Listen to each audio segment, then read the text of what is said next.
Put a couple of eyes and a smiley face. It's a weekday afternoon in Tulsa, Oklahoma. And former NBA forward Wayman Tisdale is back in training. The floor is no longer hardwood, and his steps are not as quick or powerful as they used to be. But make no mistake, Tisdale's steps today are as meaningful as any he has ever taken. That's all. Ready to go. Ready to play. Throw it up, baby. A native Oklahoman, Tisdale led his Booker T. Washington team to a high school state championship as a junior. At the University of Oklahoma, he became the only Division I men's basketball player voted first-team All-American in his freshman, sophomore, and junior seasons. He won Olympic gold in 1984 with the U.S. men's team. In the NBA, Tisdale averaged 15 points and 6 boards a game over 12 seasons.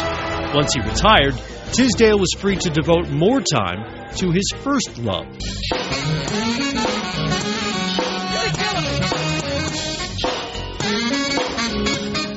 I was always a lover of music. That was my first love. They had to make me play basketball, but you didn't have to make me play music. Tisdale's contemporary jazz albums have been bestsellers. In 2002, the National Smooth Jazz Awards named him Bassist of the Year. But as his health deteriorated in 2007, so too did his passion for music.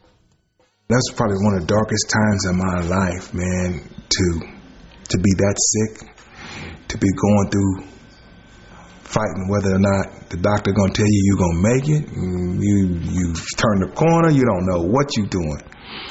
I didn't want to hear music. I didn't want to hear anything. Los Angeles, California, February 8th, 2007. The night that Wayman Tisdale's life would change forever. It was 1, 2 o'clock almost in the morning. And actually, he was going downstairs to get water for me. And as he's going, I hear this. And I didn't do a tumble. I kind of just fell back, you know. And I remember my wife said, I said, Regina. And she said, she's coming in and she's like, did you fall? I'm like, yeah, I think I fell. I said, yeah, I fell. And I said, but I think you need to come here. And she said, what? I said, I think I broke my leg. My initial response, I said, get up. You know, because I'm in a panic. Get up, get up. And he, you know, goes to get up, and then he yells. And that's when I knew that something was wrong. So I walk around him, and then I see, you know, it's like somebody took a baseball bat and just swung at my chin and just shattered it. When he couldn't get up, you know, he said, call 911. And so our story begins. We're in the emergency room. Initially, the man said, oh, well, this looks like a cyst. So we're like, okay, cool. Doctor came in and told me, he's like, look, something's wrong. You just don't break a leg. You've never had anything like that in your life. And then one of the doctors said, oh, when's the last time you had your bones x-rayed? I'm like... And then the next day, you know, when I get to the hospital, I'm looking at his face and his expressions, and I'm knowing something is up, but he's not telling me. Doctors discovered a cyst below Tisdale's right knee that was weakening the bone in his leg. 8 weeks later, after extensive testing and waiting, the Tisdales received the diagnosis: cancer. I was literally devastated, simply because 6 months prior to that, I just lost my dad to cancer. So I just remember saying, oh my God, this cannot be happening to me again. And then you have, okay, I have 4 children. And then I'm too young to be a widow. And then God, I need my husband. Tisdale's first challenge, chemotherapy. I went through 2 rounds of chemo at the highest levels of the 2 of the worst drugs you can have.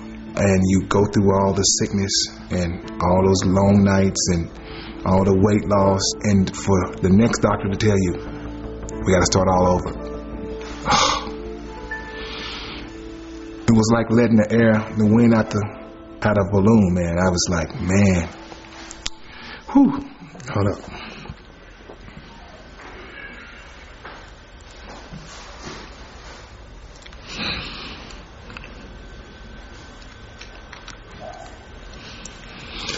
But to get to that,